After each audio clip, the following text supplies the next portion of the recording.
Hello and welcome to Venkatesh Bhatt Idayam Thoda Samayal, presented by Idayam Oil, Preeti,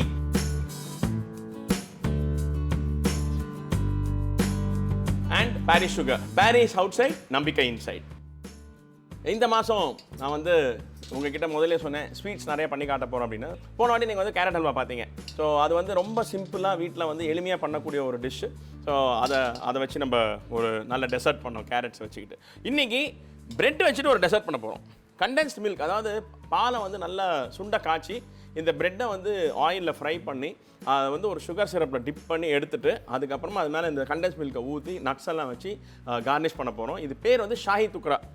Hyderabadi குசினில் இந்த Mughal influence, இந்த Persian travellers, நம்மளை Iran ஈராக்லேருந்து Afghanistan வழியாக நம்மளை ஆண்டவங்க எப்படி நார்த் வெஸ்டர்ன் ஃப்ரான்டையர் குசின் நிறைய ஃபேமஸோ அவங்களுடைய இன்ஃப்ளூயன்ஸ் ஒரு பார்ட் ஆஃப் இட் அவங்க ஹைதராபாத்தில் விட்டு போயிருக்காங்க. ஹைதராபாதி குசின்னு சொல்லிட்டு ஒரு செப்பரேட் குசின். ஆந்திரா குசினுக்கும் அதுக்கும் சம்மந்தமே இருக்காது. நவாப் இன்ஃப்ளூயன்ஸ் இருக்கிற அந்த முகலாய் இன்ஃப்ளூயன்ஸ் இருக்கிற நவாப் குசின் அப்படின்னு சொல்லுவாங்க. எப்படி முகலாய் குசின் டெல்லியில் அந்த சுல்தானேத் ஆஃப் அந்த டெல்லியில் ஆண்டு இருக்கும்போது எப்படி ஃபேமஸ் ஆச்சோ அதே மாதிரி லக்னோவில் அவத் குசின் ஃபேமஸ் ஆச்சு உத்தரப்பிரதேசில். அப்படியே கீழே இறங்கி டவுன் சவுத்தில் ஹைதராபாத்தில் அவங்களுடைய காலனி மாதிரி வச்சுருந்தாங்க. நிசாம்ஸ் ஆண்டுகிட்டு இருந்தாங்க. அவங்க இந்த லக்னோவி ஃபுட்டை அடாப்ட் பண்ணி ஹைதராபாதி குசின் சொல்லி ஒன்று ஆரம்பித்தாங்க. நான் வெஜிடேரியன்ஸுக்கு ரொம்ப பாப்புலரான இந்த ஹைதராபாதி குசினில் ரெண்டு ரொம்ப ரொம்ப சூப்பர் டிசர்ட்ஸ், அதாவது ஸ்வீட்ஸ் ரொம்ப சிம்பிள் ஆனால் ரொம்ப ரிச். ஒன்று குபானிகா மீட்டா, இந்த பாதாம் பழம் அப்படின்னு சொல்லுவாங்க. அந்த பாதாம் பழம் வச்சு செய்யக்கூடிய ஒரு குபானிகா மீட்டா, அது ஃப்ரெஷ் க்ரீம் அப்படி இல்லைன்னா ஐஸ்கிரீம் வச்சு சர்வ் பண்ணுவாங்க. அது ரொம்ப ரொம்ப பாப்புலர், ரொம்ப ஈஸி. ஆப்ரிகாட்ஸை ஸ்டியூ பண்ணி சக்கரில் குக் பண்ணி அதை அப்படியே திக் பண்ணிவிட்டு அதோடைய அந்த தண்ணியை நீங்கள் எதில் ஊற வச்சிங்களோ அந்த தண்ணியிலே அதை குக் பண்ணுவாங்க அந்த ஆப்ரிகாட்ஸை. ஸோ அது மாதிரி அதை நான் உங்களுக்கு அடுத்தது நான் பண்ணி காட்டுறேன். வர வாரங்கள் நான் குபானிகா மீட்டா. பட் இன்றைக்கி நம்ம பண்ண போகிறது அந்த குசினில் இருக்கிற இன்னொரு one of the gems, shahi tukda. இந்த ஷாஹி டுக்ரா ஒரு ஒயிட் பேர்ல் இந்த ஓஷன் அப்படி சொல்லலாம். ஒரு வெள்ளை முத்து மாதிரி, ரொம்ப ரொம்ப சிம்பிள் அண்ட் ரொம்ப ரொம்ப டேஸ்டி. இது பிரெட்டு ஆயிலில் ஃப்ரை ஆனோன்னா ஒரு பியூட்டிஃபுல் அரோமா கொடுக்கும். அந்த பிரெட்டு சுகர் சிரப்பில் நம்ம ஃப்ரை ஆன பிறகு சோக் பண்ண போகிறோம். அது சோக் ஆகிறது எப்படின்னா ஒரு 5 நிமிஷத்துலேருந்து 6 நிமிஷம் வரைக்கும் தான் சோக் ஆகணும். சூடாக இருக்கிற பிரெட்டை எடுத்து அப்படியே நம்ம சுகர் சிரப் சூடாக இருக்க போது அதில் போட போகிறோம். ஒரு 5-6 நிமிஷம், மேக்ஸிமம் 10 நிமிஷம் வச்சிங்களா. 10 நிமிஷம் தான் சோக் ஆகணும். சோக்கான அந்த 10 நிமிஷத்துக்கு அப்புறமா அதை வெளியே எடுத்துட்டு அதை சுகர் சிரப்பெல்லாம் தட்டி அந்த பிரெட்டை மட்டும் வச்சு அந்த மேலே அந்த பண்ண ரபடியை ஊற்றி நம்ம சர்வ் பண்ண போகிறோம். ஒரு கிறிஸ்பியாக இருக்கும், அங்கங்கே க்ரன்ச்சியாக இருக்கும், சூயியாக இருக்கும். பிரெட்டோட கன்சிஸ்டன்சி அந்த சக்கரை தண்ணியில் பட்ட உடனே அந்த ரபடியில் ஊறின உடனே it goes to very paradigm shift. பயங்கரமான சேஞ்ச் இருக்கும் அந்த ஒரு டெக்ஸ்சர்ஸில். ஸோ அந்த மாதிரி ஒரு டிஷ் ரொம்ப அப்ரிஷியேட் பண்ணுவாங்க. இதை நீங்கள் இவ்வளோ பிரயத்னம் பண்ணியிருக்கீங்கன்னு சொல்லிட்டு. ஸோ அந்த மாதிரி ஒரு டிஷ் இன்றைக்கி பண்ண போகிறோம். நீங்கள் நான் ரெகுலர் பிரெட் வச்சுருக்கேன். நீங்கள் சாண்ட்விச் பிரெட் யூஸ் பண்ணலாம், இல்லை மில்க் பிரெட் யூஸ் பண்ணலாம், ஃப்ரூட் பிரெட்டுன்னு கிடைக்கும் அது கூட யூஸ் பண்ணலாம். சால்ட் பிரெட்டை மட்டும் அவாய்ட் பண்ணுங்கள். நீங்கள் மைதா சாப்பிட மாட்டேன் அப்படி இப்படி இருந்தீங்கன்னா ஹோல் வீட் பிரெட் கூட யூஸ் பண்ணலாம், தப்பு இல்லை. மல்டி கிரெயின் அவாய்ட் பண்ணுங்கள், ஏன்னா க்ரம்பிள் ஆகிடும். ஒன்றா ஹோல் வீட் பிரெட் யூஸ் பண்ணுங்கள், அப்படி இல்லைன்னா இந்த மைதா ரெகுலர் மைதா பிரெட் யூஸ் பண்ணுங்கள். இந்த பிரெட்டை இந்த சைடை ரிமூவ் பண்ணிவிட்டு நீங்கள் சாண்ட்விச்சுக்கு வெட்டுற மாதிரி ட்ரையாங்கிள் ஷேப்பில் வெட்டிடுங்க. அவ்வளோதான். இது மாதிரி வெட்டிக்கிட்டோம். இந்த டிஷ்ஷுக்கு இவ்வளோ தான் கட்டிங்க. இந்த கட் பண்ணிட்டீங்களா? இங்கே கடாய் இருக்குது. இந்த கடாயில் முதல்ல அடுப்பை பற்ற வச்சுட்டு இங்கே நான் கிட்டத்தட்ட 3/4 லிட்டர் பால் வச்சுருக்கேன். நான் இங்கே பஃபலோ மில்க் யூஸ் பண்ணுறேன். நீங்கள் கவு மில்க் யூஸ் பண்ணுறதா இருந்தால் பண்ணலாம். பட் என்ன, கொஞ்சம் ரபடி கொஞ்சம் தண்ணியாக இருக்கும். பஃபலோ மில்கில் ஹை ஃபேட் மில்கில் ரபடி நல்லா வரும். Rabri is nothing but condense milk. பாலை நல்லா சுண்டை காய்ச்சி அதை அப்படியே திக்காக விட்டிங்கன்னா அது அப்படியே ரபடி மாதிரி ஆகிடும். இந்த ரபடியில் 2-3 வெரைட்டி இருக்குது. நீங்கள் திக்காகும் போது சர்க்கரை போட்டு அதை கிண்டிக்கிட்டே இருக்கணும். அதை கிண்டிக்கிட்டே இருந்தீங்கன்னா ஒரு ஸ்மூத் ரபடி கிடைக்கும். நீங்கள் கிண்டாமல் அப்பப்போ லைட்டாக இப்படி பண்ணி விட்டிங்கன்னா ரவையாக அந்த கிரானுலேட்டட் ரபடி கிடைக்கும். எனக்கு ஷாஹி துக்ராக்கு அந்த க்ரீமி கன்சிஸ்டன்சி இருக்கிற ரபடி ரொம்ப பிடிக்கும்.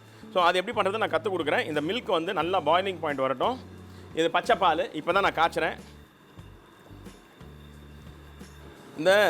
இந்த rabri it's a sweet by itself. இதுவே ஒரு டெசர்ட். நிறைய இடத்துல ரபடி வச்சு நிறைய டெசர்ட்ஸ் பண்ணுவாங்க. லீச்சி ஃப்ரூட் கிடைக்கும் இல்லைங்களா, அந்த லீச்சி ஃப்ரூட்டை நீங்கள் நல்லா ஃபைனாக சாப் பண்ணிவிட்டு இந்த ரபடி ஒரு 4 ஸ்பூன், ஒரு இவ்வளோ லீச்சி பழம் சாப் பண்ணிவிட்டு ஒரு 4 ஸ்பூன் திக்கு ரபடியை போட்டு நல்லா மிக்ஸ் பண்ணி ஃப்ரிட்ஜில் வச்சுருங்க. அதை வந்து லீச்சி ரபடின்னு சொல்லிட்டு சர்வ் பண்ணுவாங்க. ஃபேண்டாஸ்டிக்காக இருக்கும். இந்த ரபடி அப்படியே வந்து நீங்கள் குல்ஃபி மோல்டில் போட்டு இதில் பிஸ்தா அதெல்லாம் போட்டுட்டு குங்குமப்பூலாம் போட்டுட்டு இந்த ரபடியில் குல்ஃபி மோல்டில் போட்டு ஃப்ரிட்ஜில் ஃப்ரீஸ் பண்ணிங்கன்னா ஒரு ஃபேண்டாஸ்டிக் மலாய் குல்ஃபி கிடைக்கும். இதே ரபடியை குலாப் ஜாமுன்லேருந்து அந்த ஜீரா கம்ப்ளீட்டாக எடுத்து வெறும் அந்த ஜாமுன் இருக்குது இல்லைங்களா, அந்த ஜாமுனை எடுத்து இந்த ரபடியில் போட்டுருங்க. ரபடி ஜாமுன் சொல்லிட்டு ஒரு டெசர்ட் ஃபேண்டாஸ்டிக்காக இருக்கும். இது மாதிரி ரபடியை வச்சே வந்து நிறைய ஸ்வீட்ஸ் பண்ணலாம். So rabri it self is a very versatile sweet. இதை பாருங்கள், நல்லா அப்பப்போ கிண்டி விட்டுட்டே இருங்க. இது மில்க் பாயில் ஆன பிறகு நிறைய சான்ஸ் கடாயில் வந்து அடி பிடிக்கக்கூடிய ஹையஸ்ட் பாசிபிலிட்டி மில்க் தான். ஸோ மில்கை வந்து எப்போவுமே கடாயில் வந்து குக் ஆகும்போது உங்களுக்கு எக்ஸ்பீரியன்ஸ் இருந்தால் பரவாயில்ல, அப்படி எக்ஸ்பீரியன்ஸ் இல்லைன்னா அதை விட்டு தனியாக போகாதீங்க. மில்கை கிண்டிக்கிட்டே இருங்க, இல்லைனா அடி பிடிச்சிச்சுன்னா அப்படியே போச்சு. அந்த ஸ்மெல் வந்து இட்ஸ் கம்ப்ளீட் லூசர் அந்த டெசர்ட்டுக்கு. பால் மட்டும் அடி பிடிக்கவே கூடாது. சில இன்க்ரீடியன்ஸ் எல்லாம் வந்து அடி பிடிச்சதுன்னா யூ கேன் கமாஃப்ளாஜ், அதை வந்து சரி பண்ண முடியும். பட் மில்கில் நீங்கள் டெசர்ட் பண்ணும்போது பால் அடி பிடிச்சிச்சுன்னா அது என்ன பண்ணாலும் அந்த பாலை நீங்கள் கீழே கொட்டி தான் ஆகணும், வேறு பால் தான் எடுத்து பண்ணணும். ஓகே, இந்த மில்க் வந்து நல்லா சுண்டை காய்ச்சணும். 1:1/2, அதாவது நீங்கள் 1 லிட்டர் போட்டிங்கன்னா 1/2 லிட்டர் ஆகணும். 1/2 லிட்டர்னா கொஞ்சம் கம்மியாகணும். ஸோ அந்த அளவுக்கு இது வந்து சுண்டணும். இது குக் ஆகிட்டு இருக்கட்டும். இந்த பால் வந்து நல்லா சுண்டை காய்ச்சின்னு இருக்குது, காஞ்சின்னு இருக்குது. இங்கே இந்த சைடெல்லாம் வந்து இது மாதிரி எடுத்து விடுங்க. ஏன்னா இதுதான் வந்து அந்த ரபடி வந்து கிரானுலேட்டடாக ஆகும். அந்த கிரானுலேஷன் ஃபார்ம் ஆகக்கூடாது. உங்களுக்கு ஸ்மூத் ரபடி வேணும்னா இதை இங்கே அந்த கிரானுவல் ஃபார்ம் ஆக விடக்கூடாது. இங்கே அந்த பால்கோவா மாதிரி செட் ஆகினே இருக்கும் பால், அதை எடுத்து விட்டுருங்க. அப்போ தான் வந்து உங்களுக்கு ரபடி ஸ்மூத்தாக வரும். ஒன்றும் பெரிய வித்தியாசம் இல்லை. கொஞ்சம் கிரானுலாக வருதுன்னா வாழை பாசுந்தி மாதிரி கொஞ்சம் கிடைக்கும், பாலாக கொஞ்சம் திப்பியாக கிடைக்கும், ஒன்றும் தப்பு கிடையாது. பட் எனக்கு நான் ஷாய் துக்கரை சாப்பிடும்போது அந்த டிஸ்டர்பன்ஸ் எதுவுமே இருக்கக்கூடாது, நோகாமல் நோம்பு கும்பிடணும். அதனால் அந்த டிஸ்டர்பன்ஸ் பால் ஏடையில் கூட வரக்கூடாதுன்றதுக்காக நான் வந்து இந்த ரபடியை வந்து எப்போவுமே க்ரீமியாக பண்ணுறது. இது வந்து truly king fit for the dessert, fit for the கிங்ஸ்னு சொல்லுவாங்க. ராஜாங்க உடைய பேங்க்வெட்டில் இதெல்லாம் கண்டிப்பாக இருக்கும் அந்த காலத்தில். இதெல்லாம் வந்து ஒரு குக்கரி தெரிஞ்சவங்க, அதாவது எனக்கு இதெல்லாம் நான் பண்ணி காட்ட முடியும் அப்படின்னு காட்டுறவங்க பண்ணக்கூடிய டிஷ்ஷஸ் இதெல்லாம். ஸோ இப்போ இது ரொம்ப சிம்பிளிஃபைட் ஆகிடுச்சு. இதோட ஆக்சுவல் ரெசிபி இந்த ப்ரெட்டை வந்து நெய்யிலே வறுக்கணும். இந்த ப்ரெட்டை நெய்யிலே வறுத்து அதுக்கப்புறமா அதை சுகர் சிரப்பில் போடணும். நான் இங்கே நெய்யிலே வறுத்தேன்னு வச்சுங்க, நீங்கள் நான் வறுத்துருவீங்க. அதுக்கப்புறம் கேட்பீங்க அந்த நெய்யை என்ன பண்ணணும்.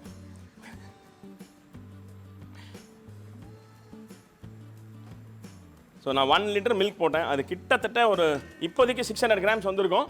இது வந்து அப்படியே ஒரு 500 to 400 கிராம்ஸ் வரணும். அதுக்கப்புறம் நம்ம Parry's pure refined sugar add பண்ண போகிறோம். மீன்வைல் இங்கே இன்னொரு பேன் வச்சுருக்கேன்.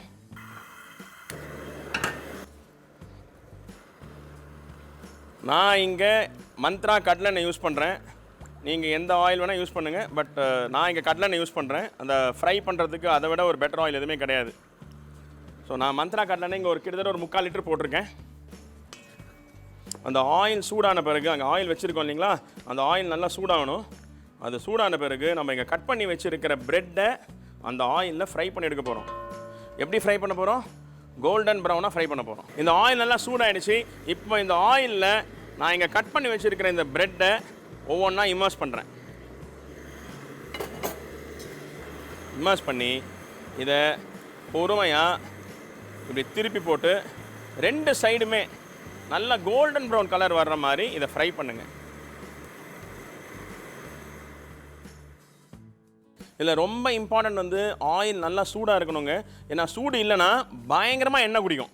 இந்த டிஷ்ஷுக்கு அவ்வளோ எண்ணெய் குடிக்கக்கூடாது. ப்ரெட்டு நம்ம ஆயிலில் ஃப்ரை பண்ணும்போது இன்கேஸ் ஆயில் கம்மி சூடாக இருந்ததுன்னா கண்ணா பின்னான்னு ஆயில் குடிக்கும். ஸோ மேக் ஷுவர் உங்கள் ஆயில் வந்து நல்லா ஹாட்டாக இருக்கட்டும்.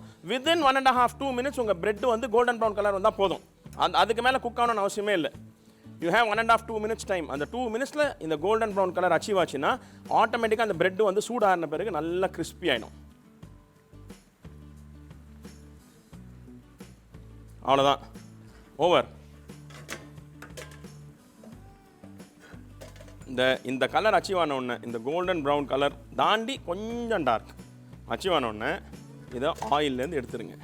என்ன விஷயம்னா, இந்த ப்ரெட்டு வந்து அவுட்டர் லேயர் கிறிஸ்பி ஆகும், உள்ளார் லேயர் சாஃப்டாக இருக்கணும். நீங்கள் வந்து ஸ்லோ ஃப்ளேமில் போட்டு ரொம்ப நேரம் குக் பண்ணிங்கன்னா ப்ரெட் வந்து ரஸ்க் மாதிரி ஆகிடும். So it will not be good. So it has to be chewy, it has to be gooey, it has to be crunchy, it has to be crispy. எல்லாமே ஒரே டைமில் அச்சீவ் ஆகணும்னா இந்த மாதிரி சூடு இருக்கிற ஆயிலில் வித்தின் 1.5-2 மினிட்ஸ் இந்த ப்ரெட்டை நீங்கள் ஃப்ரை பண்ணி எடுத்துடணும். அதை பாருங்கள், நல்லா முறுமுறுன்னு ஃப்ரை ஆகிடுச்சு. ஸோ ப்ரெட்டு ஃப்ரை பண்ணியாச்சா, அங்கே ரபடி ரெடி ஆகிட்டு இருக்கு. இப்போது இந்த ரபடி பாருங்கள் ஆல்மோஸ்ட் நான் போட்டதில் பாதி குறைஞ்சிருச்சிங்க, அவ்வளோ திக்காயிடுச்சு. இது நல்லா சுண்ட காய்ச்சியாச்சு. இந்த ஸ்டேஜில் நான் வந்து இங்கே கிட்டத்தட்ட 3/4 லிட்டர் பால் போட்டேன், 750 ml. ஓகே, அந்த 750 ml பாலுக்கு எக்ஸாக்டாக ஒரு 200 grams Parry's pure refined sugar, பாரிஸோடைய பியோர் ரிஃபைன்ட் சுகர் ஒரு 200 கிராம் இதில் போடுறேன். 200 கிராமே ஜாஸ்தி, 150 to 200 வச்சிங்களேன். 150 to 200 கிராம்ஸ் சர்க்கரை போட்டு இந்த 3/4 லிட்டர் பாலில் நல்லா சுண்டின பிறகு அந்த சர்க்கரை நல்லா டிசால்வ் ஆகிற மாதிரி மிக்ஸ் பண்ணிடுங்க.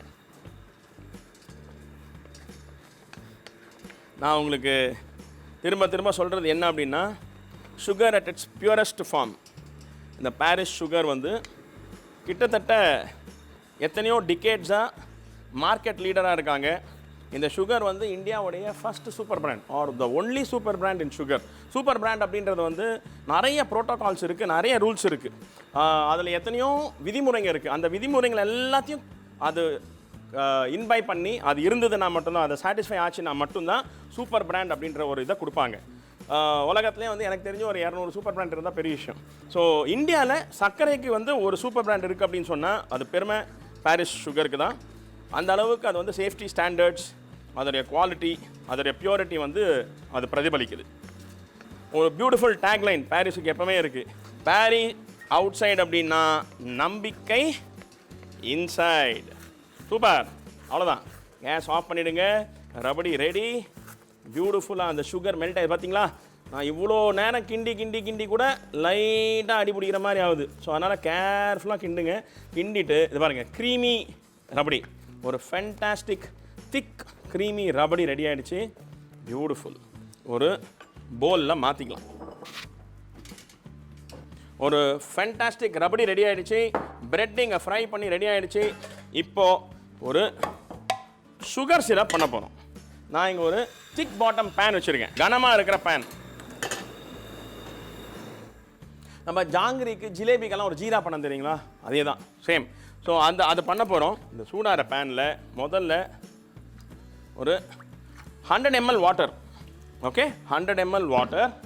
இங்கே நான் வந்து 100 ml வாட்டர் போட்டிருக்கேன், அதை தண்ணி ஊற்றிருக்கேன்.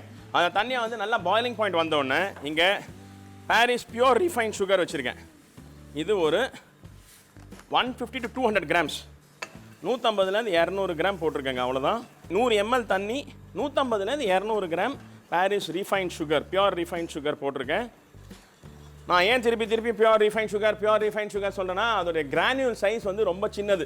இது வந்து தண்ணியில் ஊற்றினோடனோ இல்லை பாலில் போட்ட உடனே கரைஞ்சிரும். டெசர்ட் பண்ணுறதுக்கு மோஸ்ட் இம்பார்ட்டன்ட் திங் சுகரோடைய டிசால்விங் டைம். அது சீக்கிரமாக டிசால்வ் ஆகிடுச்சுன்னா உங்கள் ஸ்வீட் வந்து குக்கிங் டைம் ஆகட்டும், ஸ்வீட்னஸ் ஆகட்டும், இது எல்லாம் கலர் ஆகட்டும், இதெல்லாம் வந்து depends on the granule size. மொதல் கல்கண்டு மாதிரி இருந்துன்னு வச்சிங்களேன், அது மெல்ட் ஆகிறதுக்கும் டைம் ஆகும். அதுக்குள்ளே முதல்ல மெல்ட் ஆன பார்ட்டெல்லாம் கேரமலைஸ் ஆக ஆரம்பிச்சிடும். ஸோ சுகர் வந்து ஈக்குவலாக மெல்ட் ஆகணும். ஸோ அதுக்காக தான் நான் திருப்பி அடிச்சுக்கிறேன், நான் இந்த சுகர் யூஸ் பண்ணுறேன் அப்படின்னு. ஓகே, இந்த சுகர் சிரப்பு சர்க்கரை போட்டது பாருங்கள், இது மாதிரி பப்ளிங் பாயிண்ட் வந்த உடனே இதுக்கு மேலே இவன் மண்டை மேலே நல்லா கொத்தா ஒரு 1 கிராம் குங்குமப்பூ போட்டுட்டு இவனை அப்படியே மிக்ஸ் பண்ணுங்க. இந்த ஸ்டேஜில் இந்த குங்குமப்பூ மெல்ட் ஆகுது, அதாவது கலர் விடுதுங்கள்ல, கேஸ் ஆஃப் பண்ணிடுங்க. 100 ml தண்ணிக்கு 150லேருந்து 200 கிராம் சர்க்கரை போட்டுட்டு குங்குமப்பூ போட்டுட்டு எக்ஸாக்டாக ஒரு 2 minutes பாயில் பண்ணேன். இந்த சிங்கிள் ஸ்ட்ரிங், அதாவது ஷாஹி துக்ராக்கு எப்படி இருக்குன்னா, குலாப் ஜாமுனோட ஜீரா மாதிரி திக்காக இருக்கக்கூடாது. It has to be little diluted. ஏன்னா பிரெட் வந்து அதை இழுத்துக்கணும். ஸோ அதுக்காக என்ன பண்ணால் கொஞ்சம் இந்த ஜீரா வந்து it has to be little watery.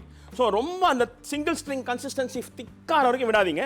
இந்த கன்சிஸ்டன்சி, அதாவது ஃப்ளோயிங் கன்சிஸ்டன்சின்னு சொல்லுவாங்க. அதாவது ஒரு சக்கரை போட்டு பாயிலிங் டெம்பரேச்சர் வந்த பிறகு எக்ஸாக்டாக ஒரு 3 minutes அதை பாயில் பண்ண அலோவ் பண்ணுங்கள். மோர் தென் இனஃப். அந்த டெக்ஸ்சர் வந்தோடனே கேஸை ஆஃப் பண்ணிவிடுங்க. கேஸ் ஆஃப் பண்ணி இங்கே நான் ரோஸ் வாட்டர் வச்சுருக்கேன், பன்னீர். நீங்கள் ரோஸ் வாட்டர்னு கேளுங்க, கடையில் கிடைக்கும். அந்த ரோஸ் வாட்டர் கரெக்டாக ஒரே 1 டீஸ்பூன், அது கூட ஒரே ஒரு சிட்டிகை உப்பு, அவ்வளோதாங்க, ஃபினிஷ்ட். Sugar syrup ready. இந்த சுகர் சிரப் இப்போ சூடாக இருக்குது இல்லைங்களா, இந்த சுகர் சிரப்பில் நம்ம இங்கே ஃப்ரை பண்ணி வச்சுருக்கிற பிரெட் இருக்குல்ல, அதை அப்படியே இதை கொட்டுங்க. அவ்வளோதான். இதை போட்ட உடனே அந்த சுகர் சிரப் தண்ணியாக இருக்கும், லிட்டில் வாட்டரி கன்சிஸ்டன்சி, அதனால் it will immediately start absorbing. அந்த பிரெட்டு வந்து இம்மீடியட்டாக அந்த சுகரை வந்து அப்சார்ப் பண்ணிக்க ஆரம்பிக்கும். இதை ஒரு 2 நிமிஷம் இந்த சைடில் one direction. After 2 to 3 minutes அதை டர்ன் பண்ணி விட்டுருங்க. இன்னொரு 2 to 3 minutes, maximum 6 to 10 minutes வைங்க. அந்த ஆனால் சுகர் சிரப் வந்து சூடாக இருக்கணும். அது சூடாக இருந்தால் மட்டும்தான் 6 to 10 minutes. அப்படி இல்லைன்னா அது வந்து கோல்டாக இருந்ததுன்னா அப்சார்பே பண்ணாது. ஸோ ஒரு 6 to 10 minutes இதை இப்படி ஊற வைக்கணும். இந்த பிரெட்டும் சுகர் சிரப்பும் நல்லா ஊறின்னு இருக்குது. இது ஊறுற டைமில் இவனுங்க மண்டை மேலே கொட்டுறதுக்கு ஒரு 4 பாதாம் இது மாதிரி ரஃப்பாக ஸ்லைஸ் பண்ணிங்க. அது கூடயே ஒரு 4 பிஸ்தா. இந்த பிஸ்தாவும் பாதாமும் குங்குமப்பூவும் நம்ம ஃபைனலாக அந்த ரப்படியெல்லாம் ஊற்றின பிறகு we are going to use this for the garnish. இப்போது நல்லா ஒரு 5-6 minutes இது ஊறிடுச்சு. பாருங்கள், இதை பொறுமையாக இந்த சுகர் சிரப்பில் இது ரொம்ப பொறுமையாக எடுக்கணுங்க. இவன் வந்து கோச்சிப்பான், டபக்குன்னு உடஞ்சிடுவான், கொஞ்சம் டென்ஷன் அவன். இவனை ஆனளவுக்கு உடையாத மாதிரி எப்படி சாப்பிடும்போது உடச்சி தான் சாப்பிட போகிறோம். இது மாதிரி ஒன்றுத்துக்கு மேலே ஒன்றா பொறுமையாக 2 சைடு நல்லா ஜீரா சோக்கான பிறகு எந்த அளவுக்கு உங்களால் இது மாதிரி சுகர் சிரப்பை எடுக்க முடியுமோ இது மாதிரி எடுத்து எக்ஸ்ட்ரா சுகர் சிரப்பெல்லாம் ட்ரெயின் அவுட் பண்ணிவிட்டு இந்த மாதிரி ஒரு பிளாட்டரில் இதை அடுக்குங்க. அடிக்கிட்டிங்களா? சூப்பர். இவனை நீங்கள் இந்த முதல்ல பண்ண ரபடி இருக்கு இல்லைங்களா, இந்த ரபடியை தூக்கி இவன் மண்டை மேலே கொண்ட மாதிரி போடுங்க. அப்படியே இவன் வந்து அதில் குளிப்பாட்டணும், சும்மா ஊற்றக்கூடாது. இவனை வந்து குளிப்பாட்டணும். நீங்கள் அப்படியே ப்ரெட்டு ஃபுல்லாக தெரியாத மாதிரி அங்கங்கே மைல்டாக அந்த ப்ரௌன் கலர் தெரியணும், அவ்வளோதான். பட் மற்றபடி எல்லா டைரெக்ஷனையும் அவன் முங்கி போயிடணும். ஓகே, ரபடியை ஊற்றிட்டிங்களா? ஊற்றிட்டு இவன் மண்டை மேலே அப்படியே இது மாதிரி நம்ம சாப் பண்ணி வச்சுருக்கிற இந்த நட்ஸு, இங்கே குங்குமப்பூ இதெல்லாம் போட்டு இப்படி கொண்டு போய் உங்கள் டேபிளில் வச்சிங்கன்னா உங்கள் வீட்டில் இருக்கிறவங்களுக்குலாம் தன்னால் வந்து தலைக்கு மேலே கிரீடம் வந்துடும். எல்லாருக்கும் ராஜா மாதிரி தோணும், என்னடா இது நம்மளுக்கு வந்து பயங்கரமான நவாபி ஃபுட்டெல்லாம் கொடுக்குறாங்க அப்படின்னு சொல்லிட்டு. பட் ரொம்ப ரொம்ப சிம்பிள். ஸோ இந்த ரபடி நீங்கள் பண்ணி ஃப்ரிட்ஜில் வச்சுட்டிங்கன்னா 4 நாள் ஆனாலும் ஒன்றும் ஆகாது. 4 நாள் அப் டு 4 days நீங்கள் ஃப்ரிட்ஜில் ரெஃப்ரிஜரேட் பண்ணிங்கன்னா வெளியே எடுத்து கொஞ்சம் சூடு பண்ணிவிட்டு நீங்கள் இது மாதிரி யூஸ் பண்ணலாம். இந்த மிச்சம் இருக்கிற சுகர் சிரப்பில் நீங்கள் வந்து குலாப் ஜாமுன் பண்ணி இந்த சுகர் சிரப் யூஸ் பண்ணிக்கலாம். அப்படி இல்லைனா இன்னும் பிரெட் எடுத்துகிட்டு இந்த ஃப்ரிட்ஜில் வச்சுட்டு இன்னும் 2 நாள் கழிச்சு திருப்பி பிரெட்டை கீலையோ ஆயிலையோ ஃப்ரை பண்ணிவிட்டு இதே மாதிரி திருப்பி நீங்கள் ஷாய் துக்ரா பண்ணி கொடுக்கலாம். ஸோ இந்த சுகர் சிரப்பும் சரி, இந்த ஃப்ரை பண்ண பிரெட்டும் சரி, இந்த ரபடியும் சரி, ரொம்ப ரொம்ப ஷார்ட் பீரியடில் ஈஸியாக பண்ணக்கூடியது. ஒரு ரொம்ப பயங்கர ஃபேன்சி பேர் இருக்கிற ஷாஹி துக்ரா அப்படின்னு ஒரு பேர் இருக்கும். அதை பண்ண பார்த்து பயங்கர பயமாக இருக்கும் போல இருக்கும்னு சொன்னோம். ஆனால் ரொம்ப ரொம்ப சிம்பிள், வீட்டில் பிரெட் வச்சு செய்யக்கூடிய ஒரு சிம்பிள் டிஷ். ஆனால் எக்ஸ்குவிசிட் அப்படின்னு சொல்லுவாங்க இங்கிலீஷில். இது வந்து இதுக்கு வந்து ஈடினையே இல்லாத மாதிரி ஒரு ஸ்வீட். இதெல்லாம் அந்த அளவுக்கு லைஃப்பில் கண்டிப்பாக அதை வீட்டில் செஞ்சு சாப்பிட்டு மற்றவங்களுக்கு கொடுத்து என்ஜாய் பண்ணக்கூடிய ஒரு டிஷ். ஒரு fantastic 5-star hotel recipe shahi tukda உங்களுக்காக இதயம் தொட்ட சமையலில் நீங்களும் செஞ்சு பாருங்கள், என்ஜாய் பண்ணுங்கள், சந்தோஷமாக இருங்க.